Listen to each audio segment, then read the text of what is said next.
পাপা দাঁত ব্রাশ করবো? পরি হাই তুলে ঢুলে ঢুলে সাদির সামনে গিয়ে দাঁড়িয়ে বলে। সাদি তখন আটা মাখছিল। জাস্ট 2 মিনিট মামুনি, একটু দাঁড়াও। পরির দিকে এক পলক তাকিয়ে বলে সাদি। আচ্ছা বলে ফ্লোরে বসে পড়ে। এত সকালে জেগে গেছে যে? সাদি জিজ্ঞেস করে। খুব খিদে পেয়েছে আমার। ঘুম ঘুম কণ্ঠেই বলে পরি। সাদি বুঝতে পারে খিদের জন্যই ঘুম ভেঙে গেছে, তাই আটা মাখা বাদ রেখে হাত ধুয়ে পরীকে কোলে করে ছোঁয়া যে রুমে আছে সেখানে নিয়ে আসে। সাদিকে রুমে ঢুকতে দেখে ছোঁয়া সাদির দিকে তাকায়। পরীকে দেখে এক লাফে উঠে বসে। এত সকালে জেগে গেছে যে? কাঠ থেকে নেমে সাদির সামনে এসে বলে ছোঁয়া। খিদে পেয়েছে ওর, তুমি দুধ গরম করে আনো, আমি ব্রাশ করিয়ে দিচ্ছি। বলে সাদি। ছোঁয়া মাথা নাড়িয়ে কিচেনে চলে যায়, আর সাদি ওয়াশরুমে ঢুকে পড়ে। পরীকে খাই দিচ্ছে ছোঁয়া, আর সাদি রান্না করছে। যখন আমার বেবি হবে তখনও কি উনি এমন করেই পুচকুর খেয়াল রাখবে? ইস, কবে যে আসবে আমার পুচকু। লজ্জা পেয়ে যায় ছোঁয়া। ঠোঁটের কোণে হাসি ফুটে ওঠে। ব্রেকফাস্ট করে স্কুল ড্রেস পরেছে ছোঁয়া, এবার চুল বাঁধছে। তখনই সাদি সিমিকে নিয়ে রুমে ঢোকে। হিজাব বেঁধে দাও ওকে। কভার থেকে একটা প্যাকেট বের করে সিমির হাতে দিয়ে বলে সাদি। ছোঁয়া বড় বড় চোখ করে তাকায় সাদির দিকে। হিজাব কেন বাঁধবো? ছোঁয়া কপাল কুঁচকে জিজ্ঞেস করে। আমি বলেছি তাই। সাদি চলে যায়। সিমি মুচকি হেসে ছোঁয়াকে হিজাব বেঁধে দিতে থাকে। ছোঁয়া মুখ বাকিয়ে আছে। হিজাব কেন বাঁধতে বলবে? পুরো রেডি হয়ে কাঁধে স্কুল ব্যাগ ঝুলিয়ে বেরিয়ে যায় ছোঁয়া। সাদি আগেই বেরিয়েছে। গেটের কাছে আসতেই ছোঁয়া দেখে সাদি ড্রাইভিং সিটে বসে আছে, আর সাদির পাশের সিটে মেঘা বসেছে। মেজাজ খারাপ হয়ে যায় ছোঁয়ার। ধূপধাপ পা ফেলে পেছনের সিটে গিয়ে বসে পড়ে। সাদির দিকে একবার তাকায় না পর্যন্ত, গাল ফুলিয়ে জানালার কাঁচের দিকে তাকিয়ে আছে। সাদি ড্রাইভিং করছে আর মেঘার সাথে কথা বলছে। কই, ছোঁয়ার সাথে তো কখনো এত কথা বলে না। এই মেয়েকে দেখলে কথাগুলো দলা পাকিয়ে বেরিয়ে আসে নাকি? যত সব করলা জুস একটা। 3 রাস্তার মোড়ে গাড়ি থামায় সাদি। সেখানে আগে থেকেই প্রভা দাঁড়িয়েছিল। গাড়ি থামাতেই হুড়মুড় করে ছোঁয়ার পাশে বসে পড়ে প্রভা। মুখ বাঁকিয়ে বাইরের দিকে তাকিয়ে থাকে। প্রভাকেও সহ্য হচ্ছে না। প্রভা ছোঁয়ার দিকে চাপে বসে। এই ছোঁয়া, তোর ভাই সব সময় বউ নিয়ে ঘুরে নাকি রে? আমার কিন্তু ভালো লাগে না, মনের মধ্যে জ্বালা পোড়া করে। ছোঁয়ার কানে ফিসফিস করে বলে প্রভা। ছোঁয়া নাক ফুলিয়ে তাকায় প্রভার দিকে। ছোঁয়ার দৃষ্টি দেখে খানিকটা সরে বসে প্রভা। ছোঁয়া যে রেগে আছে বুঝতে পারে। প্রভা ইমন কি কিউট না রে? আমি কিন্তু ক্রাশ খাইছি। ইস, কাল যখন আমায় প্রপোজ করছিল না, আমার তো হ্যাঁ বলে দিতে ইচ্ছা করছিল।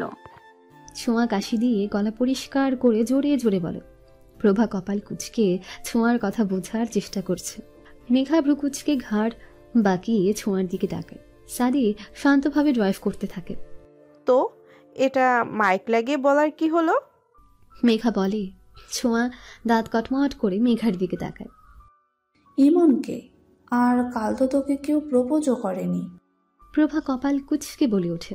ছোঁয়া বড় বড় চোখ করে তাকায় প্রভার দিকে। মেঘা ফিক করে হেসে ওঠে। সাদি এবার ঘাড় বাঁকিয়ে তাকায় ছোঁয়ার দিকে। লজ্জায় ছোঁয়ার মাথা কাটা যাচ্ছে। ইচ্ছে করছে প্রভার মাথা ফাটাতে। ফাজিল মেয়ে। গাড়ি থামতেই হুড়মুড়িয়ে নেমে যায় ছোঁয়া। রাগে মাথা ফেটে যাচ্ছে। সাদি জোয়ার শক্ত করে ছোঁয়ার যাওয়ার দিকে তাকিয়ে থাকে। প্রভা নামতে নিলে সাদি ডাকে। ভাইয়া কিছু বলবেন? ওকে একা ছেড়ো না, সাথে সাথে থাকবে। ভুলভাল কিছু করলে আমাকে কল করবে, কেমন? সাদি প্রভার দিকে এক পলক তাকিয়ে বলে। ঠিক আছে। প্রভাও নেমে যায়। ছোঁয়া স্কুলের গেট অবধি যেতেই একটা ছেলে হাতে লাল গোলাপ নিয়ে ছোঁয়ার সামনে দাঁড়ায়। ছেলেটাকে এক পলক দেখে ছোঁয়া চিনে ফেলে। এটা তো সেই ছেলে যাকে কাল কথা শুনিয়েছিল। ছোঁয়া ভ্রু কুঁচকে হাত ভাঁজ করে দাঁড়ায়। ছেলেটা রীতিমতো ঘামছে, মাথা নিচু করে আমতা আমতা করছে, একটু একটু হাত পাও কাঁপছে। পরনে আকাশি কালার কলেজ ড্রেস, কালো প্যান্ট আর সাদা জুতো, কালো একটা ব্যাগ কাঁধে। ক্লিন শেভ করে রাখা দাড়িগুলো হালকা মাথা তুলে দাঁড়িয়েছে। অতিরিক্ত ফর্সা ছেলেটা, বেশ লম্বা। ছোঁয়া ছেলেটার পা থেকে মাথা পর্যন্ত চোখ বুলিয়ে নিয়ে শুকনো কাশি দেয়। ছেলেটা কেঁপে ওঠে। কিছু বলবেন ভাইয়া? ছোঁয়া কিছুক্ষণ ঠোঁট চিপি দাঁড়িয়ে থেকে জিজ্ঞেস করে। না মানে হ্যাঁ। রিনরিনিয়ে বলে ছেলেটা। সাদি গাড়িতে বসে দেখছে। রাগে মাথা ফেটে যাচ্ছে। সাদি যদি খুব ভুল না করে তাহলে ছেলেটা প্রপোজ করার সাথে সাথেই ছোঁয়া অ্যাকসেপ্ট করবে। যাব না আমরা। বিরক্তিতে চোখ মুখ কুচকে বলে মেঘা। তোমার লেট হলে যেতে পারো। সাদি সোজা সাপটা বলে দেয়। কাচুমাচু হয়ে যায় মেঘা, ভীষণ লজ্জা পায়। কি বলবেন তাড়াতাড়ি বলুন। ছোঁয়া তাড়া দিয়ে বলে, ছেলেটা জিভ দিয়ে ঠোঁট ভিজিয়ে নেয়, তারপর বুকে হাত দিয়ে লম্বা শ্বাস টেনে বাঁ হাতে লম্বা চুলগুলো পেছনে ঠেলে ডান হাতে থাকা ফুলটা ছোঁয়ার দিকে এগিয়ে দেয়। ছোঁয়া যেন এটারই অপেক্ষায় ছিল। সাদির গাড়ির দিকে এক পলক তাকিয়ে হাসি মুখে ফুল নেয়। ছেলেটা খুশিতে লাফিয়ে ওঠে। পেছনে থাকা ছেলেটার ফ্রেন্ডগুলো শীষ বাজায় আর হাতে তালি দিতে থাকে। ছোঁয়া বড় বড় চোখ করে ওদের দিকে তাকিয়ে আছে। সাদি হাত মুষ্টিবদ্ধ করে ফেলে। প্রভা যেন এতক্ষণে একটা ঘোরের মধ্যে ছিল। এত কিউট করে কেউ প্রপোজ করে, ইচ্ছে করছে ভিডিও করে টিকটক বানাতে, রাতারাতি সেলিব্রিটি হয়ে যাবে। প্রভা নিজের ইচ্ছে দমিয়ে রাখে না, ব্যাগ থেকে ফোন বের করে ভিডিও করতে থাকে। এবার ছেলেটা নিজের একটা হাত এগিয়ে দেয় ছোঁয়ার দিকে। আই লাভ ইউ, আমার বেস্ট ফ্রেন্ড হবা। 3 দিন হলো চিনি তোমায়, জানি তুমি আমায় পছন্দ করো না, করার কথাও না, কারণ তুমি আমায় চিনো না। আমি ইমন, ইন্টার সেকেন্ড ইয়ারে পড়ি, ওই কলেজটাতেই। 3 মাস তোমার বন্ধু হতে চাই। 3 মাস পরে আবারও প্রপোজ করব, তখন গার্লফ্রেন্ড হবা। তারপর ঠিক 4টা বছর আবারও প্রপোজ করবো বিয়ের জন্য, তখন বিয়ে করে নেব। একদমই বলে ফেলে ইমন। আবারও ভেসে আসে করতালি আর শিশির শব্দ। ছোঁয়া মুচকি হেসে ইমনের হাত ধরতে যায়। সাথে সাথে কেউ একজন ছোঁয়ার হাত টেনে নেয়। সবাই হতভম্ব হয়ে যায়। ঘাড় ঘুরিয়ে পেছনে তাকিয়ে চমকে ওঠে ছোঁয়া, কেননা রক্তচক্ষে সাদি তাকিয়ে আছে। প্রভা ভিডিও অফ করে এক দৌড়ে গেটের পেছনে লুকিয়ে পড়ে। সাদি ছোঁয়ার দিকে এক পলক তাকিয়ে ইমনের দিকে তাকায়। ভাই প্লিজ ওকে কিছু বললেন না, আমি আপনার বোনকে পছন্দ করি, ও করে না। ইমন মাথা নিচু করে ফেলে। সাদি জোরে শ্বাস টানে। ছোঁয়ার হাত ছেড়ে দিয়ে ইমনের সামনে গিয়ে দাঁড়ায়। ইটস ওকে, তোমার বয়সটাই এমন, কাউকে ভালো লাগবে, তার কথা ভাবতে ভালো লাগবে, প্রপোজ করবে, প্রেম করবে, এটা কমন। বাট তুমি যাকে প্রপোজ করেছো সে একটা পাগল, মাথায় গন্ডগোল আছে। ছোঁয়া ফুঁসে ওঠে, গাল ফুলিয়ে সাদির দিকে কটমট চোখে তাকায়। ইমন সাদির কথা বোঝার চেষ্টা করছে। ইমনের কথা শেষ হওয়ার আগে থামিয়ে দেয় সাদি। ও ম্যারিড, বর আছে ওর, তবুও কেমন তোমার থেকে ফুলটা নিল? তাহলে কি ও পাগল নয়? সাদি শান্ত গলায় বলে। ও ম্যারিড? আশ্চর্য হয়ে বলে ইমন। হ্যাঁ, আর আমি ওর ভাইয়া নই, বড় হই ওর। তো তুমি আমার সামনে ওকে প্রপোজ করেছো আর তোমার ফ্রেন্ডরা সিটি বাজাচ্ছে, এটা আমার ভালো লাগলো না। তুমি ওকে ডিস্টার্ব করলে বা কেউ ওকে ডিস্টার্ব করলে আমি বাধ্য হব ওর পড়ালেখা বন্ধ করে দিতে। আশা করি বুঝেছো? সবাই চুপচাপ সাদির কথা শুনছে। মেঘা গাড়িতে বসেই ওদের দেখছে। মনে মনে ভীষণ রাগ হচ্ছে। ইম্পর্টেন্ট মিটিং ফেলে এখানে নাটক করা হচ্ছে। মেঘার হাতে সবটা থাকলে চাকরি থেকে বের করে দিত সাদিকে। ছোঁয়া কটমট চোখে সাদির দিকে তাকিয়ে আছে। সাদি ছোঁয়ার সামনে এসে দাঁড়ায়। মুখ থেকে থুতনিতে নামিয়ে রাখা মাস্ক টেনে নাক অব্দি উঠিয়ে দেয়। ছোঁয়া শুধু বড় বড় চোখ করে তাকিয়ে আছে।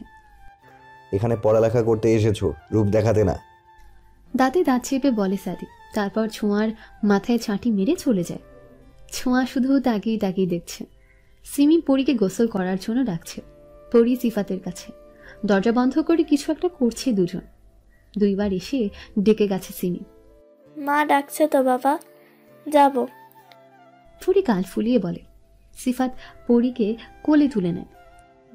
মা বলছিলাম। সিফাত আমতা করে বলে। বলো। পরী সিফাতের চুলে হাত বুলিয়ে বলে, তোমার মাকে গিয়ে বলো বাবাকে টাইট একটা হাত করতে। কেন? বলো না মা, তোমাকে এতগুলো চকলেট কিনে দিব। মা বকা দেবে? বকা দিলে কান্না করবে, আর আমাকে হাগ না করা পর্যন্ত কান্না থামাবে না, কেমন? হেসে বলে সিফাত। এটা করলে তুমি হাসবে তো? সিফাতের 2 গালে হাত দিয়ে বলে পরী। সিফাত মুচকি হেসে পরীর কপালে চুমু খায়। সব সময় হাসবো, সারা জীবন হাসবো। আমি আর তুমি মিলে মাকে আটকে রাখবো, কোথাও যেতে দেব না। মা, না থাকতে চাইলে হাত পা বেঁধে রাখবো। পরি খিলখিল করে হেসে ওঠে। মা, একটা কথা বলি। সিমি পরীর মাথায় হালকা সরিষার তেল ছোঁয়াছিল। তখন পরি বলে। সিমি এক পলক তাকায় পরীর মুখের দিকে, ঠোঁট উল্টে সিমির দিকে তাকিয়ে আছে। খালি গায়ে, কোকড়া চুলগুলো এলোমেলো হয়ে আছে, বেশ কিউট লাগছে। সিমি ভেবেছিল বেশ অনেকক্ষণ পরীর সামনে রেগে থাকবে, কিন্তু সেটা আর হচ্ছে না। সিমি মুচকি হেসে পরীর কপালে চুমু খায়। বলো। একটা টাইট হাগ দেবে? তোমাকে? ভ্রুকুচকে বলে সিমি। না, বাবাকে। এক গাল হেসে বলে পরি। সিমির হাসি মুখটা চুপসে যায়, যা দেখে পরি ভয় পেয়ে যায়, ভ্যা ভ্যা করে কেঁদে ফেলে। সিমি ঘাবড়ে যায়। মা, কাঁদছো কেন? বকিনি তো তোমায়? বিচলিত হয়ে বলে সিমি। বাবা টাইট হাগ না দিলে আমি কান্না থামাবো না। ফুপিয়ে ফুপিয়ে বলে পরি। সিমি দাঁত কটমট করে। ড্রামাবাজ বাবার ড্রামাবাজ মেয়ে, ডাক তোর বাবাকে। আজকে তোর একদিন কি আমার যতদিন লাগে। দাঁতে দাঁত চেপে বলল সিমি। পরীর কান্না শেষ। এক গাল হেসে এক দৌড়ে চলে যায় বাবাকে ডাকতে। সিমি পরীর জামার দিকে তাকিয়ে থাকে। মিনিট পেরোনোর আগেই সিফাতকে নিয়ে হাজির। সিফাত লজ্জায় লাল নীল হয়ে যাচ্ছে। সিমি কটমট চোখে তাকিয়ে আছে। পরি, যা করার তাড়াতাড়ি করতে বলো, আমার আবার কাজ আছে। ভাব দেখিয়ে শার্টের কলার পেছনে ছেলে বলে সিফাত। সিমির গা জ্বলে যায়। এই লোকটাকে দু চোখে সহ্য হয় না। ইস, কবে যে এই লোকটার মুখ দেখার হস্ত থেকে রক্ষা পাবে। মা, তাড়াতাড়ি হাগ দাও, বাবা আমার জন্য চকলেট আনতে যাবে। পরি সামনে পড়ে থাকা চুলগুলো ঝাড়া দিয়ে পেছনে নিয়ে সিফাতের মতো ভাব দেখিয়ে বলে। সিমির চোখ দুটো বড় বড় হয়ে যায়। চেহারা বাবার মতো হয়ে স্বভাবটা মায়ের মতো হলো না কেন? এটাই এখন আফসোস হচ্ছে। সিমি দীর্ঘশ্বাস ফেলে এক পা করে এগিয়ে যায় সিফাতের দিকে। সিফাতের ঠোঁটের কোণে মিষ্টি হাসি ফুটে ওঠে। সিমি সিফাতের হাসি দেখে তাচ্ছিল্য হাসে। পরি খুশিতে লাফাচ্ছে। পরির খুশি দেখে সিমির প্রাণ জুড়িয়ে যাচ্ছে। কয়েক সেকেন্ড সময় নিয়ে আলতো করে জড়িয়ে ধরে সিফাতকে। সিফাত চোখ বন্ধ করে ফেলে। সিফাতের বুকে নিজের মাথাটা এলিয়ে দেয় সিমি। পরি দৌড় এসে দুজনের পা জড়িয়ে ধরে। সিফাত আর সিমি নিচু হয়ে বসে। পরি আর সিমিকে জড়িয়ে ধরে সিফাত। পরি দুজনের কপালে চুমু খায়। এটা শুধুমাত্র আমার মেয়ের ইচ্ছে, এতে আমার মনের কোনো সায় না। সিমি সিফাতের চোখের দিকে তাকিয়ে বলে। সিফাতের ঠোঁটে থাকা হাসি গায়েব হয়ে যায়। মেয়ের খুশির জন্যই না হয় এই পাপিকে ক্ষমা করে দাও। করুণ গলায় বলে সিফাত। Nice jokes. সিমি তাচ্ছিল হেসে বলে। পরিমা আবার হয়েছে, চলো গোসল করবে। সিমি সিফাতের থেকে নিজেকে ছাড়িয়ে নিতে নিতে বলে। মা, বাবাকে গোসল করিয়ে দেবে না? পরির কথা শুনে সিফাত বিষম খায়। সিমি পরির গালে আলতো করে হাত রাখে। শুধু গোসল না, তুমি চাইলে তোমার বাবাকে পটিও করিয়ে দেব। সিফাত বড় বড় চোখ করে তাকায় সিমির দিকে। আমি আসছি বলে সিফাত চলে যায়। সিমি দীর্ঘশ্বাস ফেলে পরীকে গোসল করাতে নিয়ে যায়। প্রভা ছোঁয়ার দিকে সরু চোখে তাকিয়ে আছেন। সাদি ওর বর এটা এতদিন কেন বলল না? ছোঁয়াকে একটু পরপর হাই তুলছে। বাংলা স্যার ক্লাস নিচ্ছে। ছোঁয়া আর প্রভা সবার পেছনের সিটে বসেছে। সামনে বসে স্যারের দিকে তাকিয়ে থাকতে বোরিং লাগে। সাদি ভাইয়া, বাড়ি তোকে কি বলে ডাকে রে? প্রভা ছোঁয়ার এক হাত জড়িয়ে বলে। স্টুপিড, ইডিয়েট, গাধা আরো আছে। এগুলো বলে ডাকে কেন? অতিরিক্ত ভালোবাসে তো তাই। ও, তাহলে বিয়ের পর আমিও আমার বরকে বলবো এইসব বলে ডাকতে। আচ্ছা বলিস। লজ্জা মাখা হাসি দিয়ে বলে প্রভা। ছোঁয়া প্রভার দিকে বিরক্তিকর দৃষ্টিতে তাকায়। এত গাধা কেন মেয়েটা? ছুটির পর স্কুলের গেটের সামনে যেতেই দেখতে পায় সাদি দাঁড়িয়ে আছে।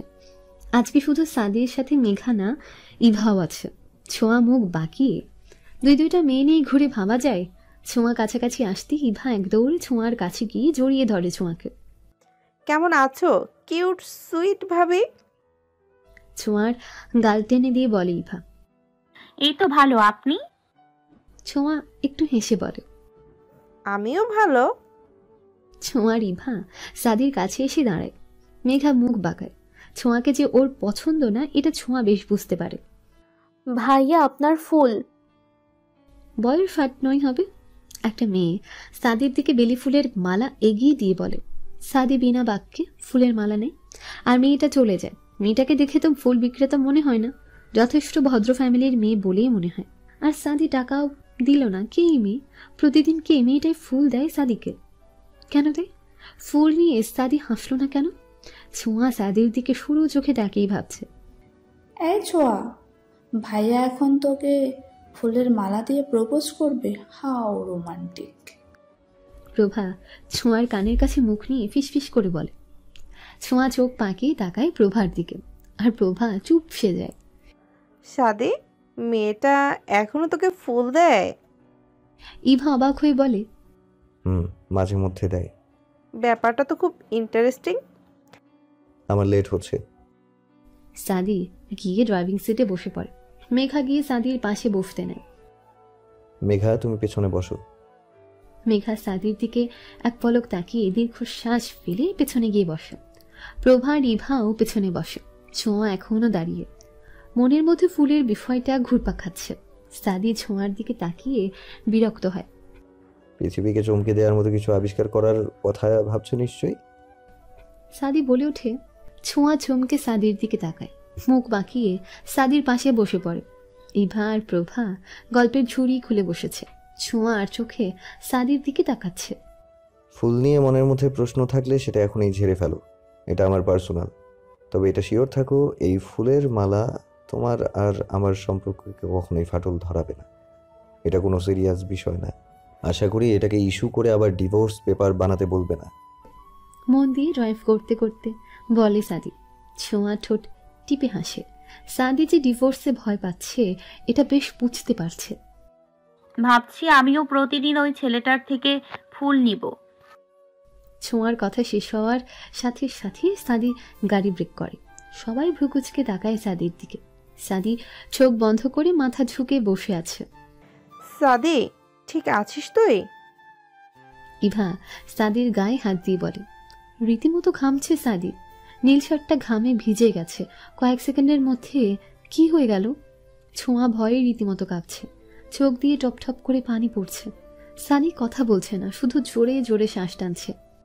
এই সাদি, খারাপ লাগছে। ইভা সাদির কপালে পড়ে থাকা চুলগুলো পেছনে ঠেলে দিয়ে বিচলিত হয়ে জিজ্ঞেস করে। ছোঁয়া এবার শব্দ করে কেঁদে ফেলল। টেনে হিঁচড়ে হিজাবটা খুলে সাদি মুখ মুছিয়ে দেয়। কি হয়েছে আপনার? কান্নার জন্য কথা বলতে পারছে না ছোঁয়া। সাদি চোখ বন্ধ করে বুক ভরে শ্বাস টেনে ঘাড় বাঁকিয়ে ছোঁয়ার দিকে তাকায়। আমি ঠিক আছি। ছোট করে বলে সাদি। ইভা বুকে হাত দিয়ে জোরে শ্বাস নেয়। মেঘা আর প্রভাও স্বস্তির শ্বাস ফেলে। কিন্তু ছোঁয়া কেঁদেই যাচ্ছে। উনি সুস্থ থাকলে এইভাবে কেন কথা বলল? ছোঁয়া কিছুতেই সাদিকে ড্রাইভ করতে দেবে না। সাদির হাত ধরে কেঁদেই যাচ্ছে। বাচ্চা মেয়েটার পাগলামি দেখে স্তব্ধ হয়ে গেছে সাদি। এতটা পজিটিভ এটা কখনোই ভাবেইনি সাদি। আমি ঠিক আছি। ছোঁয়াকে এক হাতে জড়িয়ে ধরে বলে সাদি। সাদির এটুকু আশকারা পেয়ে ছোঁয়া সাদির বুকে মাথা ঠেকিয়ে হু হু করে কেঁদে ওঠে। সাদি দীর্ঘশ্বাস ফেলে, মিশিয়ে নেয় ছোঁয়াকে নিজের সাথে। কাঁদছো কেন? কিছুই হয়নি আমার, জাস্ট প্রেশারটা কমে গেছে, তাই এমনটা হয়েছে। ছোঁয়ার মাথায় হাত বুলিয়ে বলে সাদি। প্রেশার কমে যাওয়ার কথা শুনে ভয়ে ভয়ে সিটিয়ে যায় ছোঁয়া। ওদের গ্রামে একজন প্রেশার কমে যাওয়াতে মারা গিয়েছিল। শক্ত করে জড়িয়ে ধরে সাদিকে। এ কি পাগলামি শুরু করলে বলো তো? মরে গেছি আমি। ধমক দিয়ে বলে সাদি।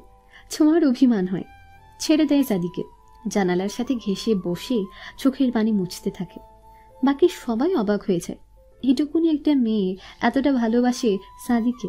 সাদি নিজেই ড্রাইভ করা শুরু করে।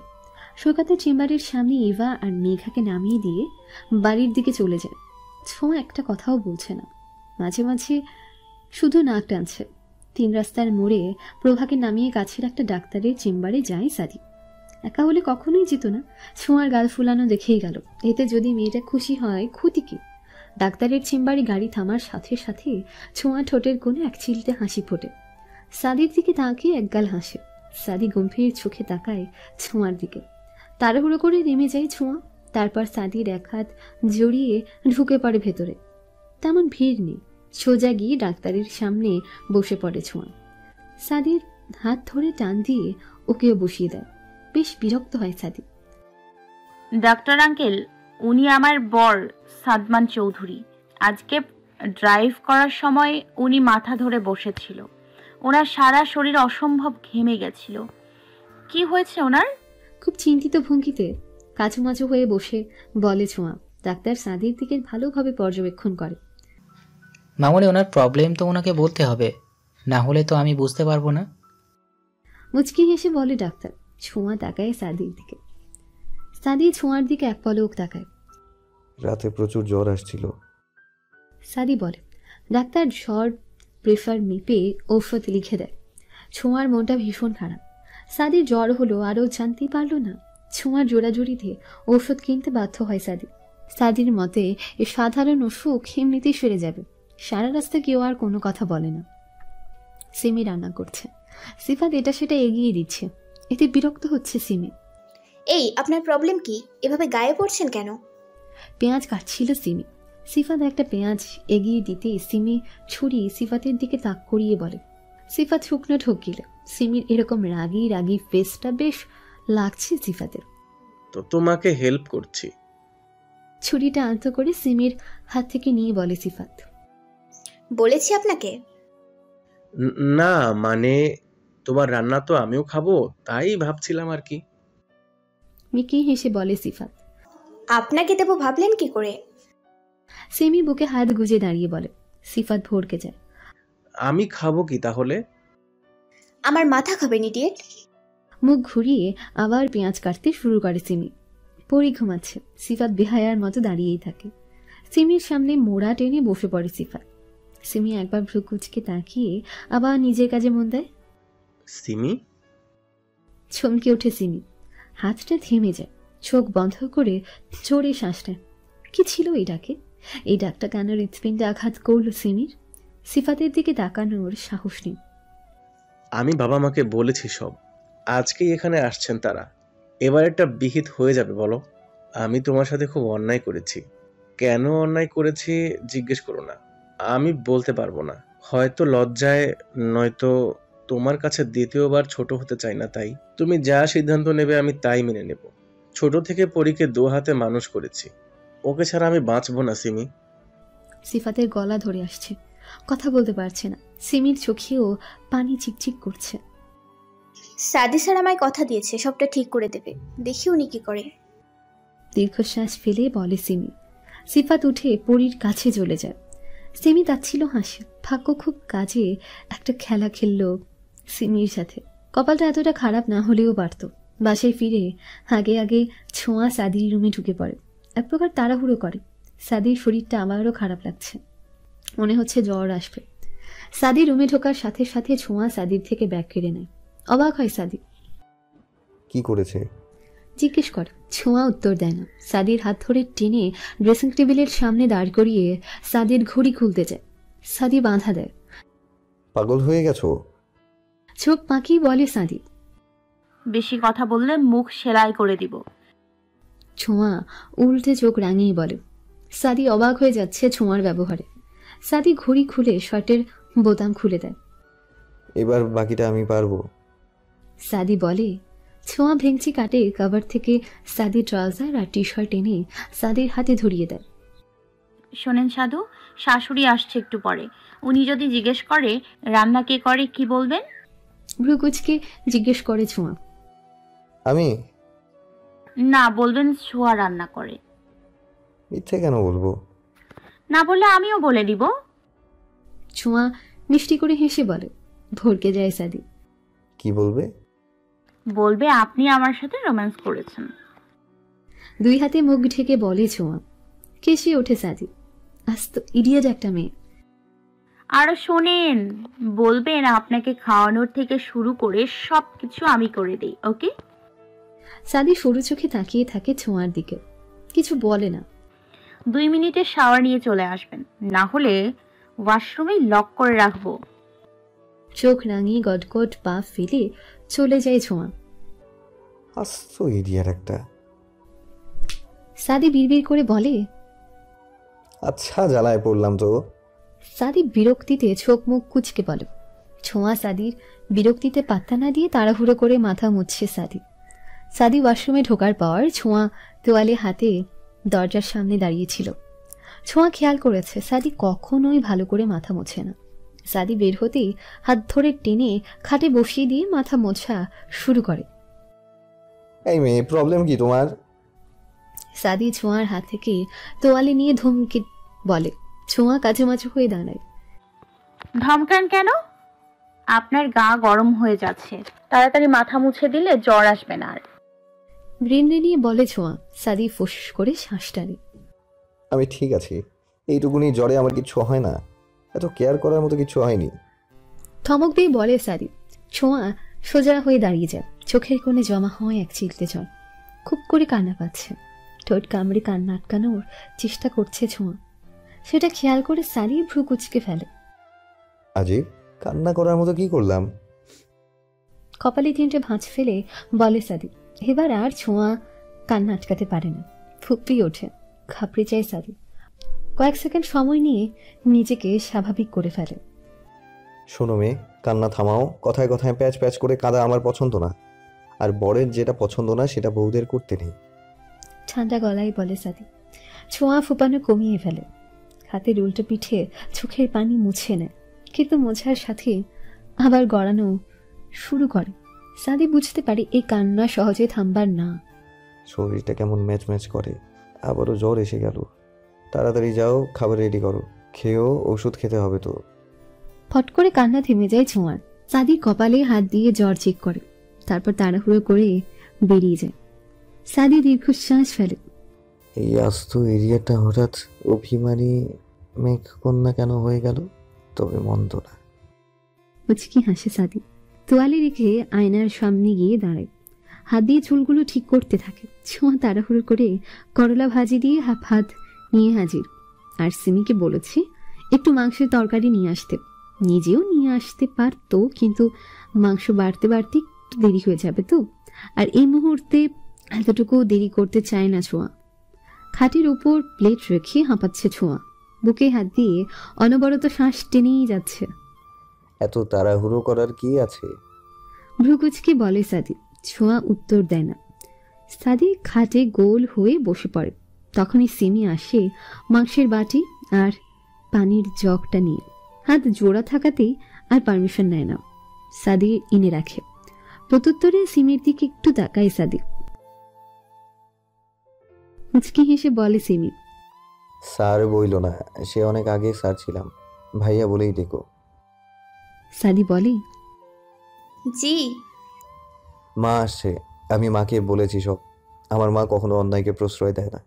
মা যা সিদ্ধান্ত নেবে মেনে নিও। তোমার অসম্মান হবে এমন কোনো সিদ্ধান্ত চাপাবে না আমার মা, এইটুকু বিশ্বাস রাখতে পারো। সিমি কিছু বলে না, মাথা নিচু করে ফেলে।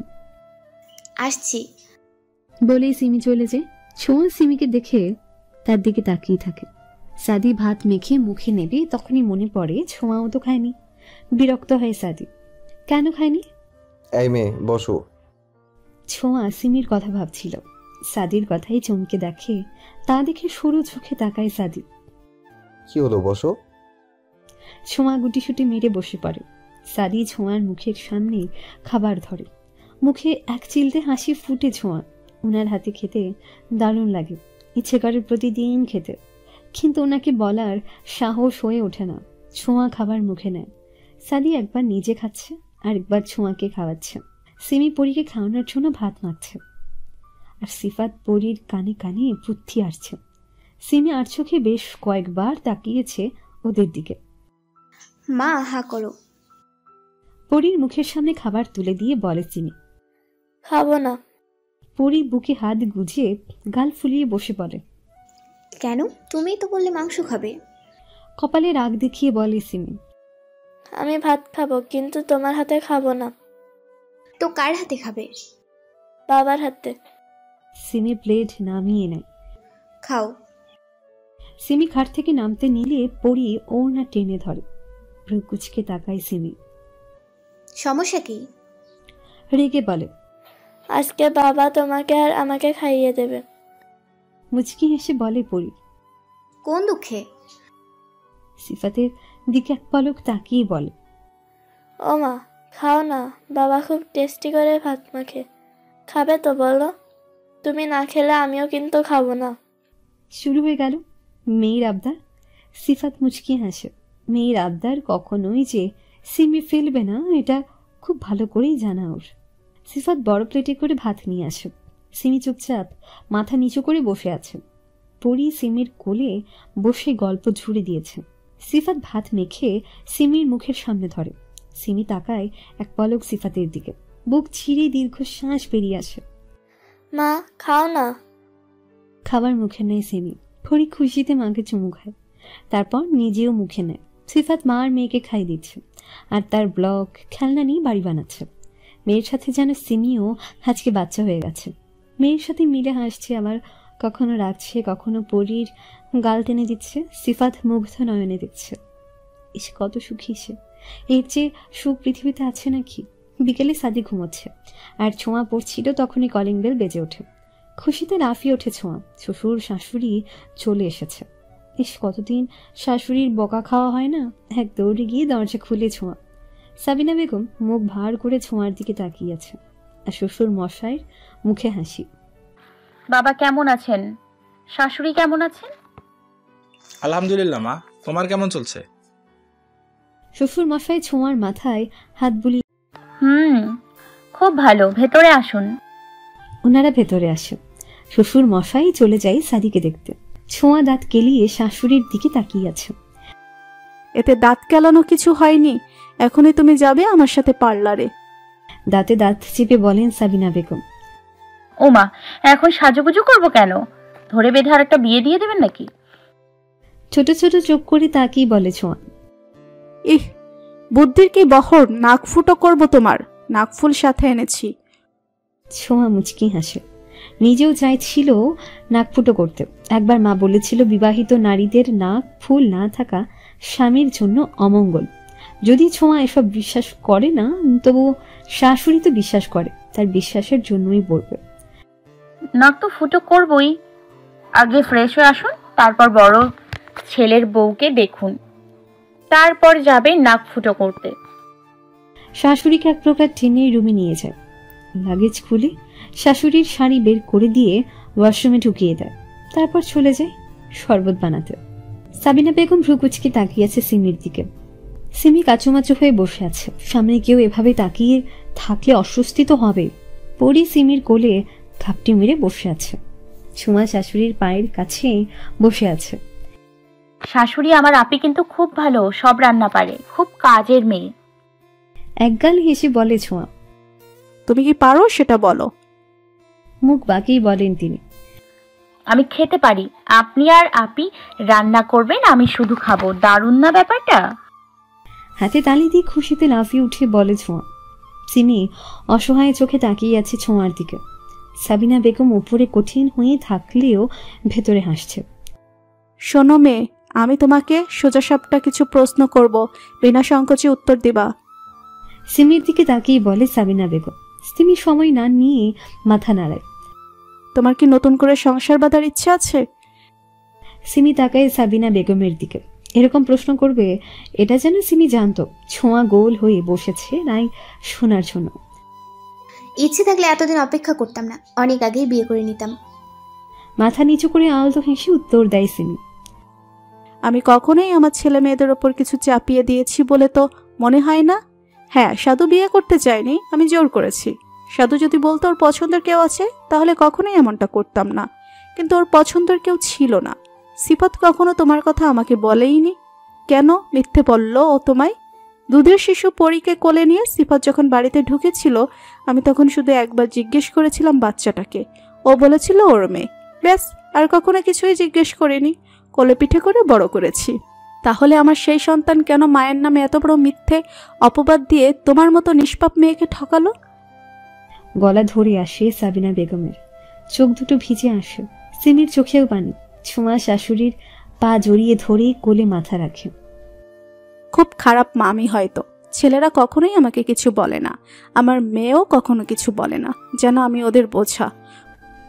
এবার সাবিনা বেগম দীর্ঘশ্বাস ফেল, হাতের উল্টো পিঠে চোখের পানি মুছে ফেল। পরীকে আমরা সবাই খুব ভালোবাসি, ওকে ছাড়া থাকতে পারবো না। আমি চাই তুমি সারা জীবন আমাদের সাথে থাকো, আমার মেয়ে হয়ে। সাবিনা বেগমের প্রস্তাবে ঘাবড়ে যায় সিমি। এটা কি করে সম্ভব? করুণ চোখে তাকায় সাবিনা বেগমের দিকে। ভেবে দেখো, তারপর বলো। জোর করা হবে না তোমায়। আমার ছেলে কখনোই তোমার ধারে কাছেও আসবে না, তুমি না চাইলে, এটা আমি তোমায় কথা দিতে পারি। সিমি মাথা নাড়ায়, পরীর মুখের দিকে তাকায়। এখানে এদের সাথে থাকতে চায় না সিমি, আবার পরীকে কি করে এদের থেকে আলাদা করবে? এতগুলো বছর তো এরাই সামলেছে পরীকে।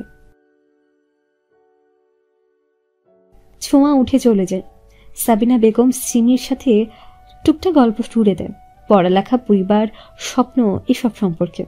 সাদি এখনো ঘুমিয়ে আছে, শরীর খারাপ থাকায় ঘুম ভাঙছে না। ছোঁয়া রুমে এসে সাদির মাথায় হাত রাখে। এখনো কপাল গরম। চট করে কিচেনে চলে যায়, ঝাল করে নুডলস রান্না করে রুমে আসে। এই যে শুনছেন, উঠুন না, শুনছেন? সাদির মাথার কাছে নুডলসের বাটিটা রাখে, মাথায় হাত বুলিয়ে আদুরে গলায় ডাকে ছোঁয়া। সাদি এক লাফে উঠে বসে, ছিটকে কিছুটা দূরে সরে যায়, জোরে জোরে শ্বাস নিচ্ছে। ছোঁয়া ভয় পেয়ে যায়। এভাবে ছিটকে কেন গেল? এভাবে একদম ডাকবা না আমায়। বুকে হাত দিয়ে জোরে শ্বাস নিয়ে বলে সাদি। ও মা, কেন? এভাবে না ডাকলে কিভাবে ডাকবো? ভ্রুকুচকে বলে ছোঁয়া।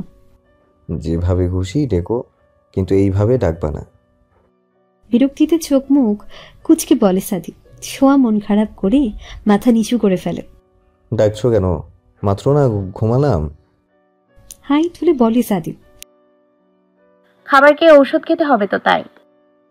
মাথা নিচু করে বলে ছোঁয়া। 1 ঘন্টা হয়নি ওষুধ খাইছি, এখন আবার কিসের ওষুধ? কপালে 3টে ভাঁজ ফেলে বলে সাদি। জ্বর তো কমে নাই, তাই। জ্বর কমেনি বলে 2 মিনিট পর পর ওষুধ খেতে হবে? তোমার কি হয়েছে বলো তো? মাথা খাচ্ছ কেন আমার? ধমক দিয়ে বলে সাদি। ফুপিয়ে কেঁদে ওঠে ছোঁয়া। ইদানিং সাদির ধমকগুলো সহ্য হয় না। একটু কি ভালোবেসে বলা যেত না?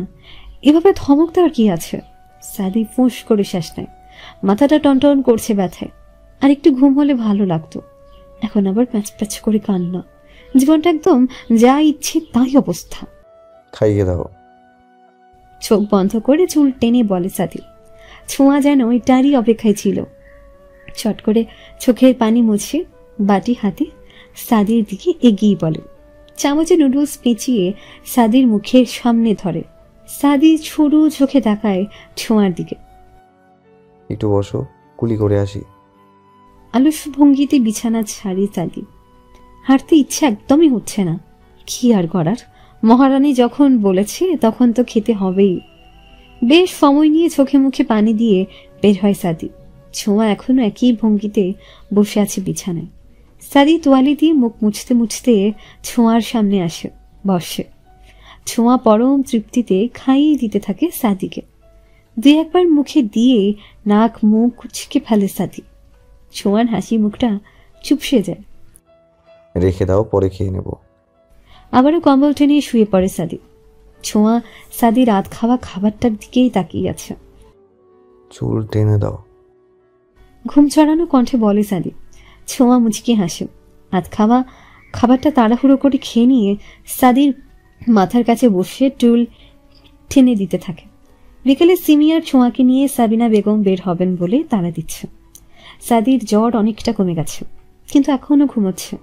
সাদিকে একা ছেড়ে যেতে ইচ্ছে করছে না ছোঁয়ার। আবার শাশুড়ির মুখের উপর বলতেও পারছে না যাবে না।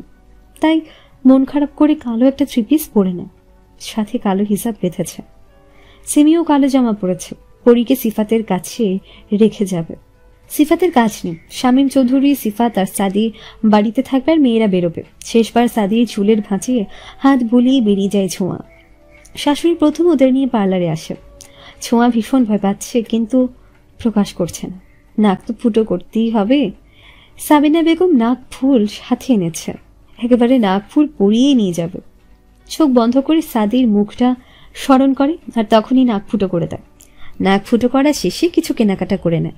সিমি নিজে পছন্দ করে পরীর জন্য কিছু জামা কাপড় কিনে নেয়।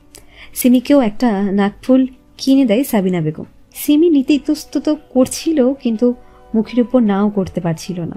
সাদি ভাই আর বাবার সাথে গল্প করছে। পরী সাদির কোলে বসে আছে। ছোঁয়া বাসায় ঢুকেই সাদির সামনে পড়ে। সাদি এক পলক ছোঁয়ার দিকে তাকিয়েই চোখ নামিয়ে নেয়। ছোঁয়াও রুমে চলে যায়। এখন অপেক্ষা সাদি রুমে আসা।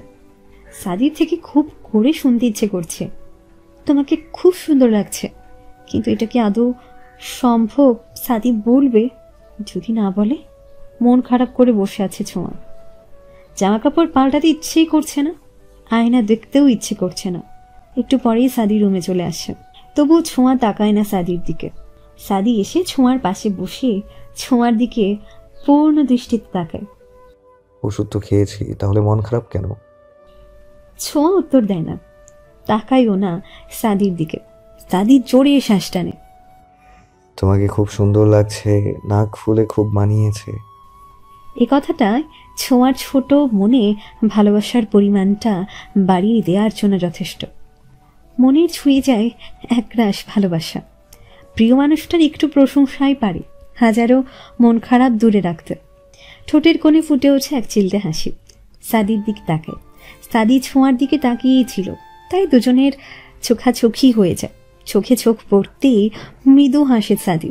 ছোঁয়াও একটু হাসে, চোখ সরিয়ে নেয় না, পড়তে চেষ্টা করে সাদির গভীর চোখ দুটো। ব্যথা পেয়েছো খুব? ছোঁয়ার ছোট্ট হাতটা নিজের হাতের মুঠোয় নিয়ে বলে সাদি। ছোঁয়া সাদির কাঁধেই মাথা রাখে। একটু পেয়েছি, খারাপ লাগছে না। চোখ বন্ধ করে অনুভব করে সাদিকে। মা তো এসবে বিশ্বাস করে। আমি জানি তুমি এতে বিরক্ত হয়েছো, কিন্তু মাকে জোর দিয়ে বলতে পারোনি। Sorry for that. ছোঁয়ার মাথায় হাত বুলিয়ে দিয়ে বলে সাদি। ছোঁয়া চোখ তুলে এক পলক তাকায় সাদির মুখপানে। কয়েকদিন আগেও এই লোকটাকে বিরক্ত লাগতো। নাক ফুটো করার কথা শুনলে বিরক্তিতে চোখ মুখ কুঁচকে ফেলতো, কিন্তু এখন এই লোকটাকে খুব ভালো লাগে। এই লোকটার আশেপাশে থাকতে ইচ্ছে করে। নাক ফুটো করতে ইচ্ছে হয়েছে এই লোকটার নাম করে। খারাপ লাগছে? ব্যথার ওষুধ খাবে? ছোঁয়ার থেকে কোনো সাড়া না পেয়ে বলে সাদি। খারাপ লাগছে না। ছোঁয়া রিনিয়ে সাদির হাত জড়িয়ে ধরে বলে, তাহলে কথা বলছো না কেন? মন খারাপ ছিল, এখন আর নেই। মৃদু হেসে সাদির বুকের উপর মাথা রেখে বলে।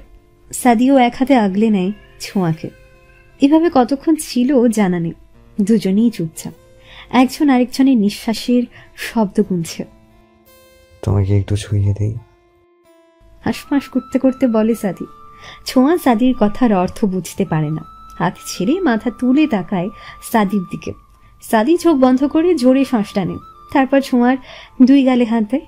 ছোঁয়া তাকায় সাদির চোখের দিকে। কিছু একটা আছে এই চোখে, লাল হয়ে গেছে চোখ দুটো। সাদি রেগে গেলে চোখ লাল হয়ে যায়, কিন্তু এই লাল এই রাগের লাল না।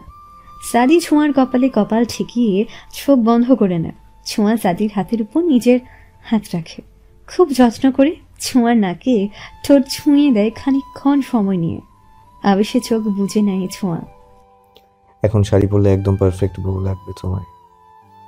নাক টেনে দিয়ে বলে সাদি। তারপর ছোঁয়াকে ছেড়ে সোজা হয়ে বসে। ছোঁয়া একটু সময় নিয়ে নিজেকে স্বাভাবিক করে। শাড়ি বলি এক দৌড় দেয়। সাদি ছোঁয়ার যাওয়ার দিকে তাকিয়ে থেকে হেসে ফেলে। পাগল বানিয়ে দেবে আমায়। বা হাতে মাথা চুলকে বিড়বিড় করে বলে সাদি। ছোঁয়া দৌড়ে শাশুড়ির রুমে যায়। সাবিনা বেগম তখন সিমির মাথায় তেল দিচ্ছেন। খুব ভাব হয়ে গেছে দুজনের মধ্যে। নিজের মেয়ের মতো আপন করে নিয়েছে উনি সিমিকে। শাশুড়ি আমাকে শাড়ি পরিয়ে দিন। হাঁপাতে হাঁপাতে সাবিনা বেগমের পাশে হাঁটু মুড়ে বসে বলে। হঠাৎ শাড়ি কেন? তেল দিতে দিতে বলে সাবিনা বেগম। সিমি ভ্রু কুচকে তাকিয়ে আছে ছোঁয়ার মুখের দিকে। আপনার ছেলে বলেছে এখন শাড়ি পরলে একদম পারফেক্ট বউ বউ লাগবে। ছোঁয়া লাজুক হেসে বলে। সাবিনা বেগমের হাত থেমে যায়। বাঁকা চোখে তাকায় ছোঁয়ার দিকে। এই মেয়েটার বুদ্ধি শুদ্ধি কোনো কালই হবে না। সিমি ঠোঁট টিপে হাসে। শাড়ি নিয়ে এসো। গম্ভীর গলায় বলে সাবিনা বেগম। ছোঁয়া আবার দৌড়ে রুমে চলে যায়। সাদি কপালে হাত ঠেকিয়ে শুয়ে আছে। ছোঁয়া ঝড়ের গতিতে এসে আলমারি খুলে নীল রঙের শাড়ি বের করে। সাদি ভ্রু বাঁকিয়ে ছোঁয়ার কার্যকলাপ বোঝার চেষ্টা করছে। ছোঁয়া শাড়ি বের করে সাদির দিকে এক পলক তাকিয়ে আবারও দৌড়ে চলে যায়। ততক্ষণে সিমির মাথায় তেল দেওয়া শেষ। সিমি চুল হাত খোপা করে চলে গেছে পরীর কাছে। সিফাত এক হাতে চাকু নিয়ে দাঁড়িয়ে আছে। এই পাপের বোঝা আর বইতে পারছে না। এর একটা বিহিত দরকার। কতদিন আর সিমির চোখে দোষী হয়ে থাকবে? বউ বাচ্চা থাকতেও কেন অনাথের মতো বাঁচবে? ভেবেছিল মা একটা সুস্থ বিচার করবে, কিন্তু মা তো তা করলো না। একবার তো ছেলেকে ডেকে জিজ্ঞেস করতে পারতো, কেন করলি এমনটা? তা তো করলোই না। উল্টো সিফাত নিজে আগে বাড়িয়ে বলতে গিয়েছিল, তখন স্পষ্ট বলে দিল, তোর সাথে এই বিষয়ে কোনো কথাই বলতে চাই না আমি। শুনতে তো পারতো কথাগুলো, একটু বোঝার তো চেষ্টা করতে পারতো। সিমি দরজায় নখ না করেই ঢুকে যায়। পরি আছো এখানে? সিফাতকে উল্টো দিকে ঘুরে দাঁড়িয়ে থাকতে দেখে বলে সিমি। সিমির কণ্ঠ শুনে সিফাত ঘুরে দাঁড়ায়। সিফাতের হাতে ছুরি দেখে ভ্রু কুচকে তাকায়। সুইসাইড করবেন নাকি? করলে একটা সুইসাইড নোট লিখে যাবেন, আর তাতে স্পষ্ট লিখে দেবেন নিজের ইচ্ছেতে সুইসাইড করেছি আমি। এখানে সিমি নামের মেয়েটির কোনো দোষ নেই, কেমন? হাসি মুখে বলে সিমি। সিফাত খুব আহত হয়। একটু তো সিরিয়াসলি নিতে পারতো, এভাবে তাচ্ছিল্য করলো। আমি মরলে তোমাকে নিয়েই মরবো। অনেক জ্বালাচ্ছ তুমি আমায়। আরে বাবা, দোষ করেছি, 3টা বছর শাস্তি ভোগ করছি, মরণ যন্ত্রণা পেয়েছি, আর কি শাস্তি পাবো? আরো শাস্তি দেওয়ার থাকলে দাও। তবুও তো একটা বিহিত দরকার। ফাঁসির আসামিও দোষ স্বীকার করলে শাস্তি কমে যায়, আর আমি তো খুন করিনি। চাকুটা শব্দ করে ফেলে দিয়ে রাগেই পায়চারি করতে করতে বলে সিফাত। সিমি বুকে হাত গুজে দাঁড়ায়। আমি কখনোই আপনাকে ক্ষমা করব না।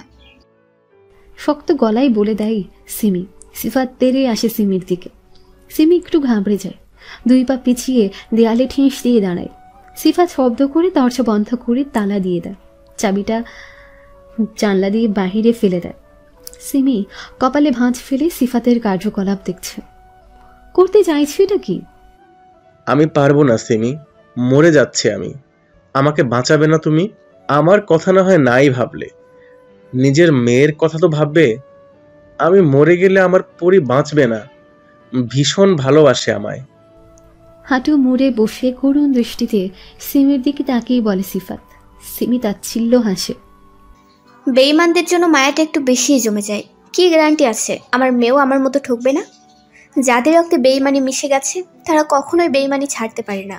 ভালো তো এটাই হবে প্রতিদিন নতুন করে মরার চেয়ে একেবারে মরে গেলে। সিমি কথা শেষ হওয়ার সাথে সাথে ফেলে দেওয়া ছুরিটা আবার কুড়িয়ে নেয় সিফাত। সাবিনা বেগম খুব সুন্দর করে শাড়ি পরিয়ে দিয়েছে ছোঁয়াকে। শাড়িতে সত্যি পারফেক্ট বউ লাগছে ছোঁয়াকে। আয়নায় নিজেকে ভালো করে দেখে নিয়ে নিজের রুমে যাওয়ার জন্য পা বাড়াই ছোঁয়া। আচ্ছা, এখনো কি সাদি বলবে একদম পারফেক্ট বউ লাগছে? সাদমান চৌধুরীর বউ ভাবতেই লজ্জায় লাল হয়ে যায় ছোঁয়া। ঠোঁটে ঠোঁট চিপে মুচকি হাসে। সাবিনা বেগম চলে গেছে রান্না করতে। রাতে রান্নাটা নিজে হাতেই করতে চায়। ছোঁয়া শেষবার নিজেকে দেখে রুমের বাইরে পা বাড়ায়। আর তখনই সাদি বেরিয়ে গেছে। অফিস থেকে কল এসেছিল। ছোঁয়ার মনটা খারাপ হয়ে যায়, চোখের কোণে পানি জমে যায়। যার জন্য এত সাজ, নিজেকে সাজিয়ে তোলা, সেই নেই। কাকে দেখাবে এই সাজ? আগে কেন বললো না বেরোবে? সেফটি পিন খুলতে খুলতে রুমে চলে যায় ছোঁয়া। গাল বেয়ে টুপটাপ পানি পড়তে থাকে। এই অভিমান সহজে ভাঙবে না। রুমে এসে সেফটি পিন ফেলে দিয়ে উপর হয়ে শুয়ে পড়ে। বালিশে মুখ গুজে নীরবে অশ্রু বিসর্জন দিতে থাকে। সিফাত ছুরি হাতে নিয়ে সিমির দিকে তাক করায়। সিমি বুকে হাত গুজে দাঁড়ায়। ভেবো না আমি একা মরবো। আমি মরলে তোমাকে নিয়েই মরবো। পরির জন্য সাদি আর ছোঁয়া আছে। দাঁতে দাঁত চিপে বলে সিফাত। সিমি মুখ বাঁকায়। আমাকে মারবেন? বলতে বলতে এগিয়ে যায় সিফাতের দিকে। সিফাত ঘাবড়ে যায়, কিন্তু সেটা সিমিকে বুঝতে দিতে চাইছে না। উপরে রাগী ভাবটা ধরে রেখেছে। সিমি সিফাতের সামনে দাঁড়িয়ে ছুরির ধারালো অংশ 2 আঙ্গুল দিয়ে ধরে। সিমির হাত কেটে যাবে বলে সিফাত ছেড়ে দেয়। সিমি বাঁ হাত দিয়ে ভালো করে ছুরি দেয়। তারপর সিফাতের দিকে তাক করায়। সিফাত বড় বড় চোখ করে তাকায় সিমির দিকে। পুঁটি মাছের সাহস নিয়ে মানুষ খুন করতে আসছেন? আগে সাহস বাড়ান, তারপর আসেন আমাকে খুন করতে। সিফাতের পেটে চাকু আলতো করে ঘুরাতে ঘুরাতে বলে সিমি। সিফাত বড় বড় চোখ করে ছুরির দিকে তাকিয়ে আছে। একটু এদিক সেদিক হলে ছুরিটা ডিরেক্ট ঢুকে যাবে সিফাতের পেটে। সিমির মধ্যে তেমন ভাবান্তর নেই, যেন এটা কিছুই না। সরাও এটাকে, শুকনো ঢকিরে বলে সিফাত। ওমা, কেন? আপনি না মরবেন আর আমাকেও মারবেন? আগে আপনাকে মারি, তারপর আমিও মরব। মুখের উপর পড়ে থাকা ছোট চুলগুলো কানের পেছনে গুজে বলে সিমি। সিফাত জিভ দিয়ে ঠোঁট ভিজিয়ে নেয়। আগে কোথায় চাকু চালাবো? সিফাতের চোখের দিকে তাকিয়ে বলে সিমি। সিফাত ভয়েই রীতিমতো ঘামছে। এই মেয়ে কি পাগল টাগল হয়ে গেছে নাকি? সিমি সিফাতের বাঁ হাতটা টেনে নেয়। হাত দিয়েই শুরু করি, কি বলেন? সিফাতের মুখের দিকে তাকিয়ে বাঁকা হেসে বলে সিমি। সিফাত চোখ মুখ খিঁচে বন্ধ করে নেয়। সিমি সেটা দেখে মুখ টিপে হাসে। তারপর সিফাতের হাতের মাঝখানে দেয় একটা, তাতে দাঁত চেপে ব্যথা সহ্য করে সিফাত। মুখ দিয়ে এতটুকু শব্দ বের করে না। মুহূর্তে রক্ত পড়া শুরু করে দেয়। একটু একটু করে রক্ত বের হচ্ছে, কেননা খুব হালকা করেই টান দিয়েছে, শুধু চামড়াটা কেটে গেছে। তারপর নিজের হাতেও ঠিক সেই জায়গায় ছুরি বসিয়ে দেয়। সাথে সাথে সিফাত সিমির হাত ধরে ফেলে। চোখে মুখে আতঙ্ক। জোরে জোরে শ্বাস নিচ্ছে সিফাত, সেটা দেখে আলতো হাসে সিমি। আমার হাত কাটবো না আমি এতটাও পাগল না। শুধু এটা বোঝালাম আমি খুন করতেও দুবার ভাববো না। আপনাকে মারতে আমার একটু আত্মা কাঁপবে না। সো এরকম দরজা লক করে আমাকে আটকে রেখে ভয় দেখানোর চেষ্টা দ্বিতীয়বার করবেন না। Get it? দাঁতে দাঁত চেপে আঙ্গুল গুলে বলে সিমি। সিফাত কাটা হাতের দিকে তাকিয়ে মুচকি হাসে। হাত পা কাঁপছে কেন তোমার? মিষ্টি করে হেসে সিমির হাতটা ধরে বলে সিফাত। সিমি ঘাবড়ে যায়, হাতের দিকে তাকায়। অসম্ভবভাবেই হাত পা কাঁপছে। রাগের বসে সিফাতকে আঘাত করলেও এখন ভেতরে পড়ছে। একদম ছোবেন না আমায়। ঝাড়া মেরে সিফাতের থেকে নিজের হাতটা ছাড়িয়ে নিয়ে চিৎকার করে বলে সিমি। চোখ দুটো টলমল করছে। সিফাত ঝাপটে জড়িয়ে ধরে সিমিকে। সিমি ছোটার জন্য ছটফট করতে থাকে, ইচ্ছে মতো সিফাতকে আঘাত করতে থাকে, কিন্তু সিফাত ছাড়ছে না, যেন পণ করেছে আজকে সিমিকে বণিকের ভেতর আগে রাখবে। ছুটাছুটি করতে করতে একসময় শান্ত হয়ে যায় সিমি। ফুপিয়ে কেঁদে ওঠে, যেন পুরোনো ঘাতে কেউ লবণের ছিট দিয়েছে। সিফাত চোখ বন্ধ করে সিমিকে অনুভব করছে। ও চোখের কোণেও পানি জমে গেছে। আমাকে ক্ষমা করে দাও না সিমি, একটা বার শোনো আমার কথা, আমাকে ছেড়ে যাও না। খুব অপরাধী না আমি? একটা বার শোনো আমার কথাগুলো। সিমির মাথায় চুমু দিয়ে বলে সিফাত। কাঁদতে কাঁদতে ঘুমিয়ে পড়ে ছোঁয়া। সুন্দর করে গুছিয়ে পড়ে, সেটা এলোমেলো হয়ে যায়। পরিপাটি করে খোপা করে তাতে ফুলের গাজর দেওয়া চুলগুলো আধ খোলা হয়ে গেছে। চোখের পানিতে গাজর লেপটে গেছে। ফর্সা নাকটা লাল হয়ে গেছে। বন্ধ চোখ দুটোর পাপড়ি ভিজে জবু থবু হয়ে গেছে। কাচের চুড়ি ভেঙে হাতে গেঁথে গেছে। সবে ক্লান্ত শরীর নিয়ে রুমে প্রবেশ করেছে সাদি। ছোঁয়ার এরকম বিধ্বস্ত অবস্থা দেখে ভ্রুকুচকে তাকায়। ওর আবার কি হলো? সাদি অফিসের ব্যাগ টেবিলে রেখে ছোঁয়ার পাশে এসে বসে। মুখের উপর পড়ে থাকা ছোট চুলগুলো কানের পেছনে গুজে দেয়। ছোঁয়া ঘুমের মধ্যে চোখ কুচকে ফেলে। এই ওঠো, কি হয়েছে? অবেলায় শুয়ে আছো কেন? ছোঁয়ার কপালে হাত ঠেকিয়ে ডাকে সাদি। ছোঁয়া চোখ পিটপিট করে তাকায়। সাদিকে দেখে এক আকাশ সমান অভিমান এসে জমা হয়। ধীরে ধীরে উঠে বসে, তাকায় না সাদির দিকে। কি হয়েছে? সাদি আবারও জিজ্ঞেস করে। ছোঁয়া উত্তর দেয় না। আবারও চোখের কোণে পানি জমে যায়। হাতের উল্টো পিঠে পানিটুকু মুছে নেয়। আরে বাবা, না বললে বুঝবো কি করে?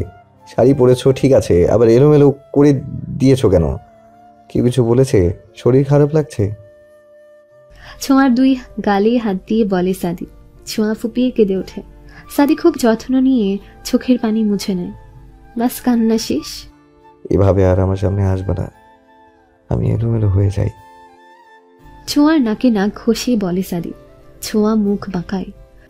আর মুখও বাঁকা করবা না। ঠোঁটে বুড়ো আঙ্গুল ছুঁয়ে দিয়ে বলে। ছোঁয়া তাকিয়ে থাকে সাদির চোখের দিকে। কেন? ছোঁয়া কাটকাট গলায় বলে, বললাম আমি এলোমেলো হয়ে যাই, আর আমাকে সামলানোর মতো বয়স বা শক্তি কোনোটাই তোমার এখনো হয়নি। পিচ্ছি যে। মৃদু হেসে বলে সাদি। ছোঁয়া লজ্জা পেয়ে যায়, মাথা নিচু করে ফেলে। সাদি ছোঁয়ার মাথায় ঘুমটা টেনে দেয়। পারফেক্ট। ছোঁয়া মনে মনে হাসলেও বাইরে কঠোর হয়ে থাকে। এবার যাও, শাড়ি পাল্টে এসো, পড়তে বসতে হবে। ছোঁয়া সাদির দিকে এক পলক তাকিয়ে চলে যায়। সাদি দীর্ঘশ্বাস ফেলে, 2 হাত চুল খামচে ধরে মাথা নিচু করে ফেলে। তখনই ফোন বেজে ওঠে সাদির। পকেট থেকে ফোন বের করে স্ক্রিনে তাকাতেই বুক ছিঁড়ে দীর্ঘশ্বাস বেরিয়ে আসে। সাবিনা বেগম তখন রুমে আসে। সাদির মাথায় হাত বুলিয়ে দেয়। মাকে দেখে মায়ের কোমর জড়িয়ে ধরে সাদি, মুখ লুকায় মায়ের কোলে। সাদি যখন খুব আপসেট থাকে তখনই এমনটা করে। কালকে ছোঁয়ার সিমিকে নিয়ে বাড়ি চলে যেতে চাইছি, শান্ত গলায় বলেন তিনি। সাদি ফট করে তাকায় মায়ের দিকে। ভাবছি সাগরের সাথে তনুর বিয়েটা সেরে ফেলবো। দিন তারিখও ঠিক করেছে তোর বাবা, তোদের জানানো হয়নি। সময় পাস না বাবা মায়ের সাথে একটু কথা বলার? দীর্ঘশ্বাস ফেলে বলেন তিনি। সাদি চুপচাপ মায়ের কথা শুনছে। জানি বলবি অফিসের ছুটি নেই, তাই তোকে যেতে বলছি না, বৌমাদের নিয়ে যাচ্ছি। তোদের যখন সময় হবে যাস, সময় না পেলে নাইবা যাস। মা, এভাবে বলছো কেন? যাবই তো, 3-4 দিন আগেই যাব। ওকে নিয়ে যেতে হবে কেন? আমি না হয় নিয়ে। সাদির কথা শেষ হওয়ার আগেই সাবিনা বেগম বলে ওঠে, ছোঁয়াকে নিয়ে কিচ্ছু শুনতে চায় না, ও যাবে আমার সাথে ব্যাস। সাদি শুকনো ঢোক গিলে। সিমি কাঁদতে কাঁদতে অস্থির হয়ে গেছে। সিফাতের হাত অনেক আগেই আলগা হয়ে গেছে। সিমি সিফাতের থেকে নিজেকে ছাড়িয়ে নেয়, খাটের সাইডে বসে পড়ে। সিফাতও সিমির পাশে বসে। বিয়ের এতদিন হয়ে গেছে, এখন পর্যন্ত এক রুমে এক বিছানায় ঘুমোয়নি সাদি আর ছোঁয়া। মানুষ মাত্রই ভুল হয়, আর সেখানে ছোঁয়া সাদির জন্য হালাল, আর সাদি চায় না কোনো ভুল হোক, তাই নিয়ম করে এড়িয়ে গেছে। কিন্তু আজকে কেন জানি ছোঁয়ার সাথে বেড শেয়ার করতে ইচ্ছে করছে ছোঁয়ার মাথায় হাত বুলিয়েই দিতে, বুকের উপর ছোঁয়ার মাথাটা রাখতে। পায়চারি করতে থাকে সাদি। নিজের ভাবনায় নিজেই অবাক হয়, বিরক্ত লাগছে নিজের ভাবনাকে। মানুষটাকে এতটা প্রায়োরিটি দেওয়া উচিত নয়, তাহলে সেই মানুষটাই কষ্টের কারণ হয়ে দাঁড়ায়। ফোন বেজে ওঠে সাদির। স্ক্রিনে ইভা নামটা জলজল করছে। বিরক্ত হয় সাদি, যত নষ্টের গোড়া সব এই মেয়েটার। খাটে বসে বালিশ কোলে নিয়ে ইভার কল রিসিভ করে সাদি। বলো, কেমন চলছে দিনকাল? তোকে সামনে পেলে থাপড়াইতাম। দাঁতে দাঁত চিপে বলে সাদি। ও মা, কেন? তোর বউ কি আবারও গেছে সৈকতের কাছে ডিভোর্সের জন্য? না। যাবেও না? বলেছিলাম না, একটু সময় দে, ভালোবেসে মাথায় হাত বুলিয়ে দে, তোকে ছাড়া কিছুই বুঝবে না। হেসে বলে ইভা। সেটা বুঝলাম, এখন প্রবলেম হয়ে গেছে অন্য জায়গায়। কোন জায়গায়? উল্টো আমি ওই মেয়েকে মিস করতে শুরু করেছি। ইভা খিলখিল করে হেসে ওঠে। প্রেমে পড়ে গেছিস তুই? হাসতে হাসতে গড়াগড়ি খেতে খেতে বলে ইভা। সাদি খট করে ফোন কেটে দেয়। এর এই আলগা প্যাচাল শোনার সময় নেই। ফোন রেখে আবার উঠে দাঁড়ায় সাদি। কিছুতেই শান্ত থাকতে পারছে না। সিমি চিৎকার করে সাদি স্যার বলে ডাকে। সাদি রুমে পায়চারি করছিল। সিমির চিৎকারে এগিয়ে যায়। সিফাতের রুম থেকে আওয়াজ আসছে, কিন্তু ভেতর থেকে দরজা বন্ধ। সাদি কোমরে হাত দিয়ে দরজার দিকে কিছুক্ষণ তাকিয়ে থাকে। সিমি, তুমি ভেতরে? সাদি বলে। সিমি দরজার সাথে লেগে দাঁড়িয়েছিল। হ্যাঁ স্যার, আপনার ভাই দরজায় তালা লেগিয়ে চাবি ফেলে দিছে। দাঁতে দাঁত চিপে বলে সিমি। রাগে মাথা ফেটে যাচ্ছে। সাদি ফোঁস করে শ্বাস নেয়। আচ্ছা, চেঁচিও না, আমি দেখছি কি করা যায়। সিমি কটমট চোখে তাকায় সিফাতের দিকে। সে লম্বা হয়ে শুয়ে আছে। হাত থেকে রক্ত পড়া বন্ধ হয়ে গেছে। রক্তগুলো জমাট বেঁধে গেছে। শুনলে না সিমি? আবেগ মিশ্রিত কণ্ঠে বলে সিফাত। সিমি চোখ বন্ধ করে শ্বাস নেয়। কি শুনবো? চোয়াল শক্ত করে বলে সিমি। সিফাত করুণ চোখে তাকায় সিমির দিকে। আমি যা বলতে চাই তাই। হাত মুষ্টিবদ্ধ করে নেয় সিমি। এগিয়ে যায় 2 পা সিফাতের দিকে। কি শোনাইবেন? এটাই যে আমাদের বিয়ের ঠিক 2 মাস পরে আপনার জীবনে রিমি নামের কেউ চলে আসে, আর তাতেই আপনি মজে যান। এতটাই মজে যান যে তাকে বিয়ে পর্যন্ত করতে চান। কিন্তু তখন মনে পড়ে যায় আমি তো অলরেডি একটা বিয়ে করে ফেলেছি, কিন্তু তাতে কি, কেউ তো আর জানে না। তখনই ডিভোর্সের ব্যাপারটা মাথায় ঢোকে আপনার। রিমিকে বেড পার্টনার হওয়ার অফার দিয়েছেন আপনি, কিন্তু সে অলরেডি না করে দিয়েছে। এই গল্পটাই শোনাতে চাইছেন আমায়? একদমে কথাগুলো বলে থামে সিমি। রাগে শরীর কাঁপছে, কণ্ঠনালীও কাঁপছে, ইচ্ছে করছে সব ভেঙে গড়িয়ে দিতে। কেন পুরো ক্ষত জাগিয়ে দিচ্ছে এই অমানুষটা? সিফাত চোখ বন্ধ করে ফেলে, চোখের কর্নিশ পেয়ে এক ফোঁটা পানি পড়ে। সিমি হাতের উল্টো পিঠে চোখের পানি মুছে ফেলে। বিশ্বাস করুন, এতে আমার কোনো রাগ নেই। শুধু এটুকু হলে আমি আপনাকে ক্ষমা করে দিতাম। রিমিকে বিয়ে করে নিলেও আমি সংসারে ফিরে আসতাম। কিন্তু আপনি কি করলেন? আমি বিনা বাক্যে ডিভোর্স দিতে রাজি হয়ে গেলাম, আর আপনিও ডিভোর্স পেপার হাতে ধরিয়ে দিলেন। সব কিছুই ভালোই হলো, কিন্তু যখনই জানতে পারলেন আমি প্রেগনেন্ট, রিমির সাথে বিয়েটা ভেঙে দিলেন। উঠে পড়ে লাগলেন আমার বাচ্চাটার পেছনে। কেন? আমি জানি না আপনি কেন আমার সামনে না এসে হিমুর থেকে খবর নিতেন, কিন্তু ডেলিভারির দিন নার্সকে টাকা খেয়ে আমার বাচ্চাটাকে চুরি করে নিলেন, আর নার্সকে ধরিয়ে দিলেন একটা মরা বাচ্চা। এতটা নিষ্ঠুর আপনি কি করে হলেন? এতটা ভেঙে কেন গড়িয়ে দিলেন আমায়? কাঁদতে কাঁদতে হাঁটু মুড়ে বসে পড়ে সিমি। সিফাতের বলার মতো কোনো কথা নেই, মুখে কুলেও পেটে চোখ বন্ধ করে শুয়ে আছে। তখনই দরজা খুলে দেয় সাদি। পরি দৌড়ে এসে বাবার বুকে মাথা রেখেছই। কান্না থেমে যায় সিমির। পরি তো মায়ের কাছেও আসতে পারত। সিফাত পরম যত্নে আগলে নেয় পরিকে। সাদি শুকনো কাশি দেয়। Simi, are you okay? Simi চোখের পানি মুছে উঠে দাঁড়ায়। স্যার, আমাকে একটা চাকরির ব্যবস্থা করে দিতে পারবেন? আর আপনার ভাইকে বলে দেবেন আমার আশেপাশে আসলে ওনাকে খুন করে দিতে আমি দুবার ভাববো না। লাল হয়ে যাওয়া চোখে সিফাতের দিকে এক পলক তাকিয়ে বলে সিমি। সাদি দীর্ঘ